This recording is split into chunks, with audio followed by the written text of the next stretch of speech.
नमस्कार, फर्स्ट बिहार झारखंड में आपका स्वागत है। मैं राहुल ओझा आपके साथ। उपेंद्र कुशवाहा, जीतनराम मांझी, मुकेश सहनी को महागठबंधन में कांग्रेस और आरजेडी के शर्तों पर रहना होगा।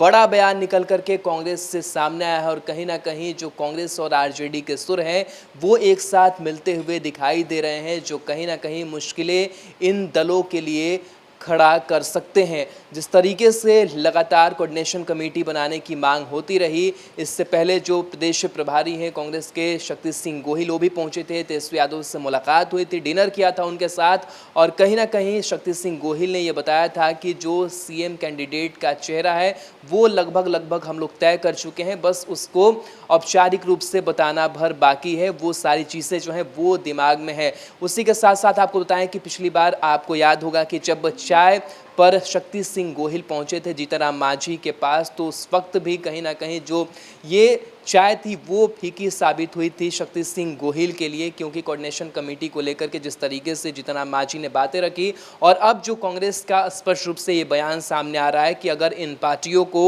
रहना है महागठबंधन में तो आरजेडी और कांग्रेस के शर्तों पर रहना होगा। ये बयान दिया है कांग्रेस के जो कार्यकारी अध्यक्ष हैं कौकब कादरी ने। तो कहीं ना कहीं जो अब संकेत है वह स्पष्ट दिखाई दे रहे हैं कि जो आरजेडी है, कांग्रेस है, वो एक साथ एक मत पर नजर आ रही है। हालांकि सीएम कैंडिडेट को लेकर के, सीएम चेहरे को लेकर के यही कहा गया है कौकब कादरी की तरफ से कि चुनाव के बाद हम इस पर फैसला कर लेंगे, लेकिन कहीं ना कहीं अंदर खाने से जो तस्वीरें निकल करके, जो खबरें निकल करके सामने आ रही है कि अब जो आरजेडी और कांग्रेस है वो अब साइड लाइन में इन छोटी पार्टियों को रखना चाह रही है। साथ ही कांग्रेस की तरफ से ये भी बयान सामने आया है कि पिछले चुनाव में हमने देखा कि किस तरीके से जो ये नाकाम थे वो सीटों को बचाने में रहे।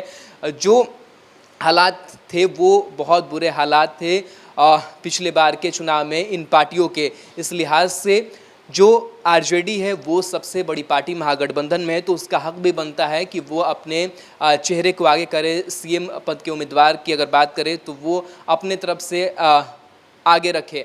संकेत स्पष्ट जो है वो साफ हैं कि कहीं ना कहीं जो कांग्रेस का मत है वो आरजेडी के मत से मिलता हुआ दिखाई दे रहा है।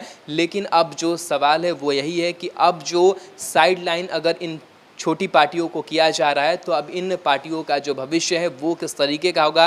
अभी और भी कई जो चीज़ें हैं महागठबंधन में स्पष्ट होनी बाकी है। अभी सीट शेयरिंग के फॉर्मूले पर बातचीत होनी बाकी है और ऐसे में अगर पहले जो आरजेडी थी उसके तेवर नजर आ रहे थे, लेकिन अब कांग्रेस ने भी आंखें दिखानी इन पार्टियों को शुरू कर दी है। इस लिहाज से अब इन्हें भी देखना होगा कि किस तरीके से ये अपनी जो बात है वो महागठबंधन के अंदर जो है वो मनवा पाते हैं। तो बड़ा बयान जो है वो कौकब कादरी का सामने आया है।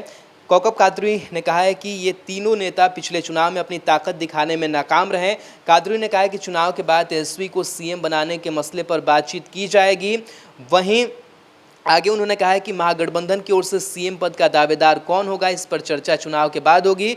वैसे महागठबंधन में आरजेडी सबसे बड़ी पार्टी है और उसे सीएम पद के लिए अपना दावेदार खड़ा करने का हक है। महागठबंधन चुनाव परिणाम के बाद तेजस्वी की दावेदारी पर विचार करेगा, लेकिन इससे पहले ये तय करना होगा कि चुनाव में एनडीए को परास्त किया जाए। कौकब कादरी ने कहा है कि महागठबंधन में शामिल आरएलएसपी, हम और वीआईपी पार्टी को आरजेडी कांग्रेस की शर्तों पर महागठबंधन का हिस्सा बनना होगा। ये पार्टियां खुद को साबित करने में विफल रही हैं। कौकब कादरी ने कहा है कि उपेंद्र कुशवाहा की पार्टी के कई उम्मीदवारों को पिछले लोकसभा चुनाव में जमानत जब्त हो गई थी। ये तीनों पार्टियां कुछ खाली स्थानों को बस भर सकती है। कौकब कादरी ने कहा है कि आरजेडी और कांग्रेस में अभी सीट शेयरिंग पर बातचीत नहीं हुई है, लेकिन दोनों पार्टियों का गठबंधन तय है, इसमें कोई शक की गुंजाइश नहीं है। बिहार में आरजेडी कांग्रेस के पास न सिर्फ मुस्लिम यादव का 30% वोट है, बल्कि कांग्रेस के कारण अगरी जातियों और दूसरे तबके का वोट भी मिल सकता है। यानी कहीं ना कहीं जो आरजेडी और कांग्रेस है वो अपना समीकरण सेट करते हुए नजर आ रही है कि अगर ये दोनों पार्टियां भी साथ मिलकर के चुनाव लड़ेंगी तो इनको इतनी वोट जो है वो ज़रूर मिल जाएगी। कांग्रेस के कुछ नेता व्यक्तिगत कारणों से पार्टी पर कुछ अलग ही दबाव बना रहे हैं, लेकिन ये गठबंधन समय की मांग है। ये तमाम जो बयान है वो निकल करके सामने आया है। तो कहीं ना कहीं अब आरजेडी और कांग्रेस के जो मत है वो एक होते हुए दिखाई दे रहे हैं, जिसमें अब दरकिनार होती हुई आरएलएसपी, हम और वीआईपी नजर आ रही है।